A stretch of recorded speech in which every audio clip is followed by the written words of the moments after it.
बचपन से ही रमेश और सुरेश दोनों भाइयों के बीच हर चीज को लेकर कंपटीशन है। दोनों भाइयों की बनती नहीं है। ऐसे ही वह दोनों बड़े होते हैं और सुरेश को एक लड़की से प्यार हो जाता है। उस लड़की का नाम मिताली है। रमेश को मिताली से इतना प्यार हो जाता है कि वह घर में बिना कुछ बताए मिताली से शादी कर लेता है और मिताली को लेकर घर आता है।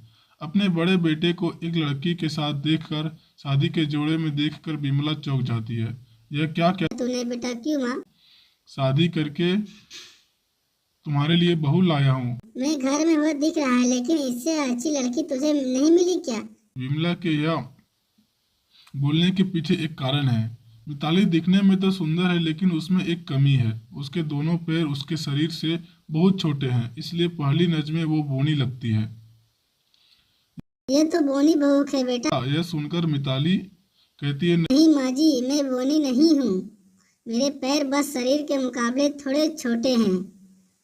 तभी वहाँ सुरेश आ गया और रमेश का मजाक उड़ाने लगा। थोड़ी छोटी नहीं है भाभी, बहुत छोटे हैं सुरेश। मिताली मेरी पत्नी है और उसे लेकर मजाक मत करो, न करो भैया। आपने तो फैमिली की नाक ही कटवा दी। अब देखना मैं किस लड़की से शादी करता हूँ।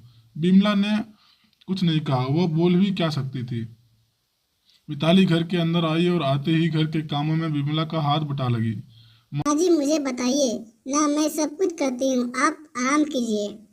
नहीं बहू, तुम अभी अभी आई हो तो क्या हुआ? मैं आज खाना बनाती हूँ। सुरेश ने मजाक उड़ाना बंद किया और रमेश के साथ उसका झगड़ा हो गया। उसी रात से सुरेश सोचने लगा, अब मुझे भी शादी कर लेनी है। चाहिए मुझे ऐसी बीवी चाहिए भाभी को टक्कर दे सके।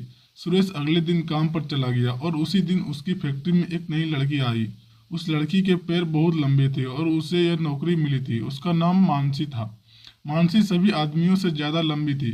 उसे देखते ही सुरेश ने सोचा, अरे यार, मुझे इस लड़की से शादी करनी है। इसके पैर कितने लंबे हैं, भाभी तो इसके सामने चोटी की बराबर है। सुरेश ने दूसरे ही दिन मानसी से अपने दिल की बात कह दी। मानसी भी राजी हो गई। लंबे पैरों की वजह से उसकी शादी नहीं हो रही थी, इसलिए उसे पेट चलाने के लिए यह नौकरी करनी पड़ रही थी। वह एक ही सेकंड में शादी के लिए मान गई और उस दिन सुरेश ने उससे शादी कर ली। घर के बाहर आकर वह दरवाजे पर दस्तक देने लगा और मन ही मन सोचने लगा, अब होगी असली टक्कर मेरी बीवी के साथ। भाभी छोटे पैरों वाली भाभी को तो ये एक ही सेकंड में दबोच लेगी। बिमला ने दरवाजा खोला। वह खड़ी खड़ी रह गई और कौन है बेटा? ये आपकी छोटी बहू है। रह गई माँ। लेकिन इसका चेहरा कहाँ है? पैर के नीचे माले पर, चेहरा दूसरे माले पर। इसके पैर इतने लंबे कैसे हैं? नमस्ते माँ जी। बिमला माँ को प्रणाम करने के लिए मानसी झुकने की कोशिश करने लगी, लेकिन पैर उतने लंबे होने की वजह से वह झुक नहीं पाई। अरे रहने दो रहने दो, प्रणाम करने की जरूरत नहीं है। मेरी एक बहू के पैर छोटे हैं और एक बहू के लंबे। अच्छे नमूने हैं सबके सब। तब बिमला को कुछ समझ में नहीं आ रहा था। बहुओं को लेकर उसके कुछ सपने थे, लेकिन उसकी दोनों बहुओं में से एक भी नॉर्मल नहीं है। उधर सुरेश बहुत खुश होने लगा।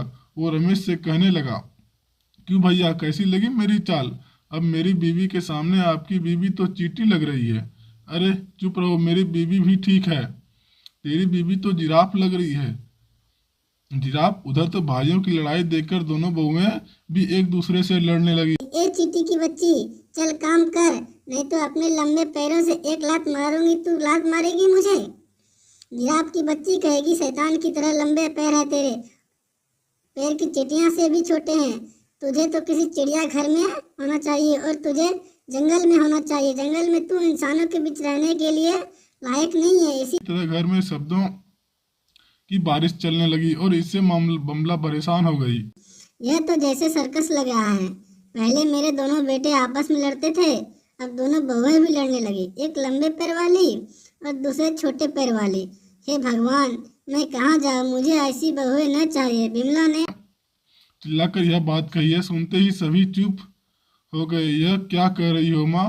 मैं मिताली से प्यार करता हूँ। हाँ हाँ, मैं भी मानसी से प्यार करता हूँ। प्यार गया भाड़ में।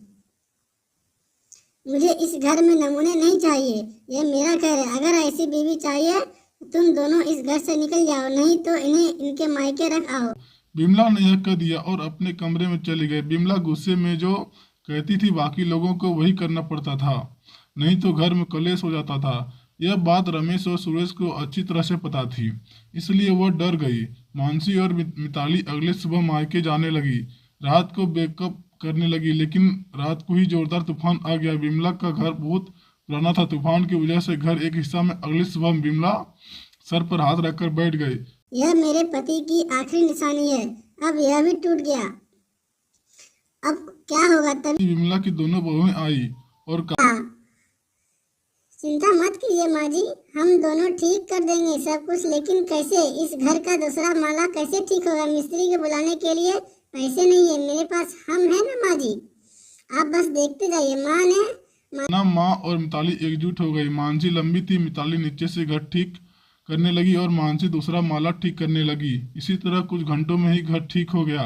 बिमला की जान में जान आई। उसने कहा, इसी तरह तुम सभी मिलजुल कर रहोगे तो कितना अच्छा होगा। दोनों के पास अपनी अपनी खूबी है, उसे लेकर लड़ाई मत करो, उसी खूबियों को लेकर एक दूसरे की मदद करो, देखना काम कितना आसान हो जाएगा। आप हमें मायके नहीं भेजोगे ना माँ जी?